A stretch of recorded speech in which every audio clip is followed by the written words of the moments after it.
Welcome to Story Station, episode 14. In this episode, you can listen to 3 Japanese stories. The first story is titled, The Parsley Queen.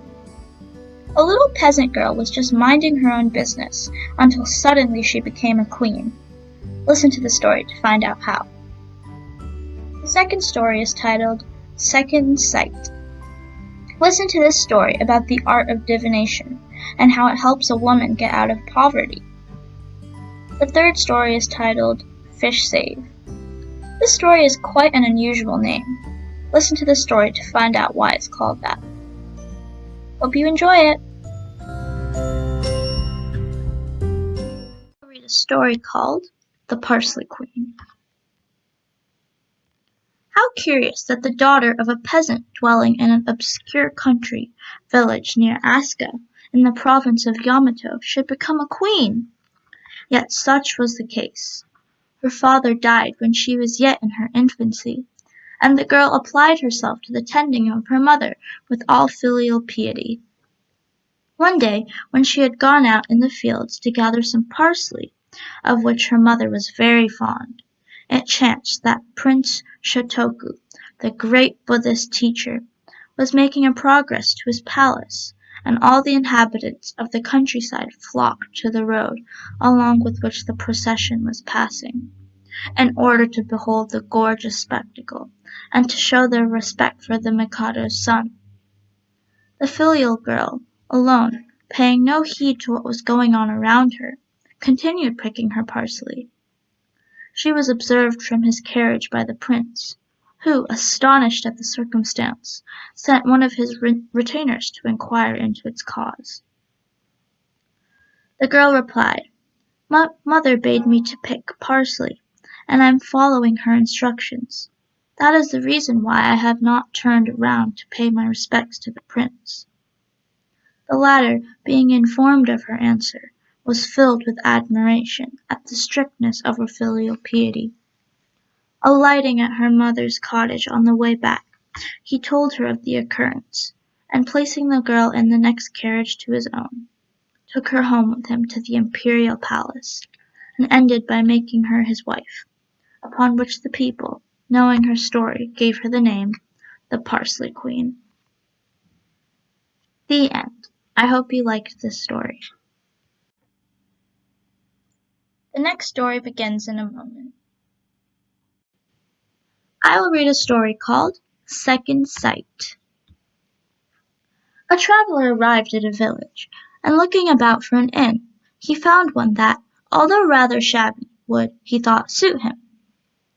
So he asked whether he could pass the night there, and the mistress said certainly. No one lived at the inn except the mistress, so that the traveler was quite undisturbed. The next morning, after he had finished breakfast, the traveler went out of the house to make arrangements for continuing his journey. To his surprise, his hostess asked him to stop a moment. She said that he owed her 1,000 pounds, solemnly declaring that he had borrowed that sum from her inn long years ago. The traveler was astonished greatly at this, as it seemed to him a preposterous demand. So, fetching his trunk, he soon hid himself by drawing a curtain all around him. After thus secluding himself for some time, he called the woman and asked, "Was your father an adept in the art of second sight?" The woman replied, "Yes, my father secluded himself just as you have done." Said the traveler, "Explain fully to me why you say I owe you a large sum." The mistress then related that when her father was going to die, he bequeathed her all his possessions except his money. He said that on a certain day, 10 years later, a traveler would lodge at her house, and that, as the said traveler owed him 1,000 pounds, she could reclaim at that time this sum from his debtor. She must subsist, in the meanwhile, by the gradual sale of her father's goods. Hitherto, being unable to earn as much money as she spent, she had been disposing of the inherited valuables, but had now exhausted nearly all of them. In the meantime, the predicted date had arrived, and a traveler had lodged at her house, just as her father had foretold. Hence she concluded that he was the man from whom she should recover the £1,000. On hearing this, the traveller said that all the woman had related was perfectly true. Taking her to one side of the room, he told her to tap gently with his knuckles all over a wooden pillar. At one part the pillar gave forth a hollow sound. The traveller said that the money spoken about by the poor woman lay hidden in this part of the pillar. Then, advising her to spend it only gradually, he went on his way.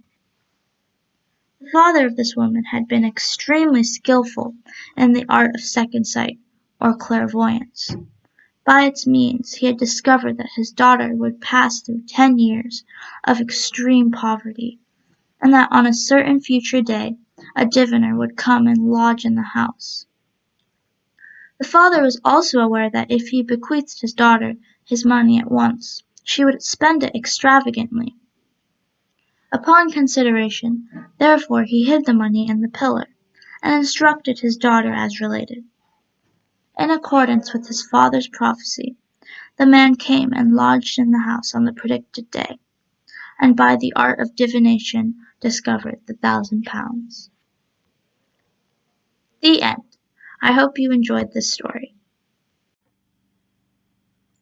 The next story begins in a moment. I will read a story called Fishsave.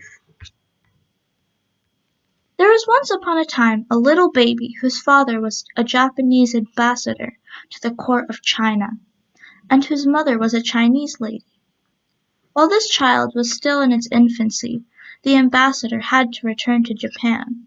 So he said to his wife, "I swear to remember you, and to send you letters by the ambassador that shall succeed me.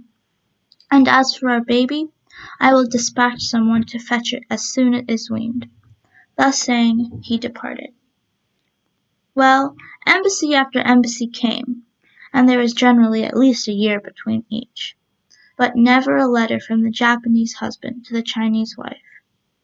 At last, tired of waiting and grieving, she took her boy by the hand, and sorrowfully leading him to the seashore, fastened round his neck a label bearing the words, "The Japanese ambassador's child."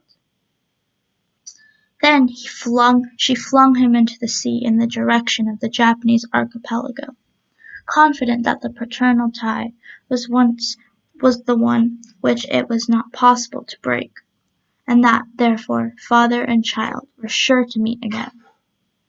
One day, when the former ambassador, the father, was riding by the beach of Naniwa, where afterward was built the city of Osaka, he saw something white floating out at sea, looking like a small island.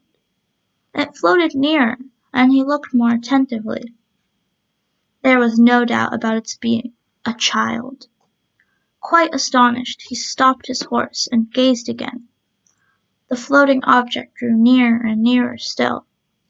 At last, with perfect distinctness, it was perceived to be a fair, pretty little boy, of about 4 years old, impelled onward by the waves. Still closer inspection showed that the boy rode bravely on the back of an enormous fish. When the strange rider dismounted on the strand, the ambassador ordered his attendants to take the manly little fellow in their arms, and when lo and behold, there was the label around his neck on which was written, "The Japanese ambassador's child." "Oh yes," he exclaimed, "it must be my child and no other, whom its mother, angry at having received no letters from me, must have thrown into the sea. Now, owing to the indissoluble bond tying together parents and children, he has reached me safely, riding upon a fish's back." The air of the little creature went to his heart, and he took and tended him most lovingly. To the care of the next embassy that went to the court of China, he entrusted a letter for his wife, in which he informed her of all the particulars, and she, who had quite believed the child to be dead, rejoiced at its marvellous escape. The child grew up to be a man, whose handwriting was beautiful, having been saved by a fish, He was given the name of Fishsave. The end. I hope you enjoyed this story.